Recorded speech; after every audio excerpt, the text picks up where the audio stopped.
transfer 4 of its MiG-29 fighter jets to Ukraine in the coming days, the Polish president said, becoming the first NATO member to fulfill Kyiv's repeated requests for aircraft to counter Russian attacks.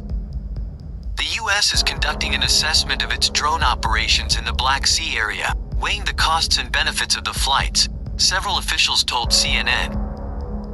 It follows the release of declassified video of the Tuesday encounter between a U.S. drone and a Russian fighter jet.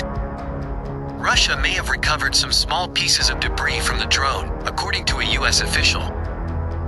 At least 1 person was killed and 7 others wounded in Ukraine's Donetsk region as a result of Russian shelling, a local official said.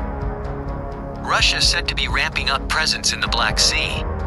Here's the latest news from Ukraine from CNN staff. Russia is ramping up its presence in the Black Sea with what Ukraine's military says is a rather atypical number of ships.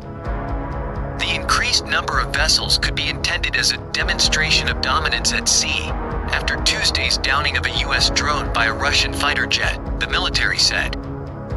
If you're just now catching up, here's what else you should know. Drone downing.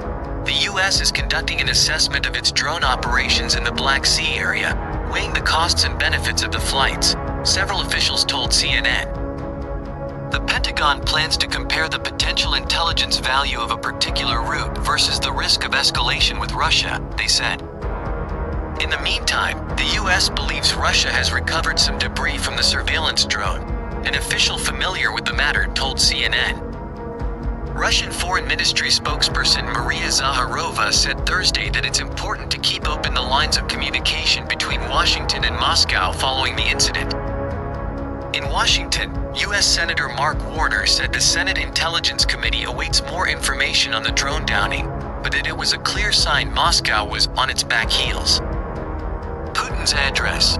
President Vladimir Putin accused the West of hitting Russia with a sanctions war, which he blamed for the country's decline in GDP. In an address to business executives, the president also said despite some systemic issues with logistics, finances, and technologies, huge opportunities are opening up in the country for almost any area of business activity. Poland's fighter jets. Poland is set to provide Ukraine with 4 MiG-29 fighter jets in the coming days, Polish President Andrzej Duda said on Thursday, becoming the first NATO country to do so.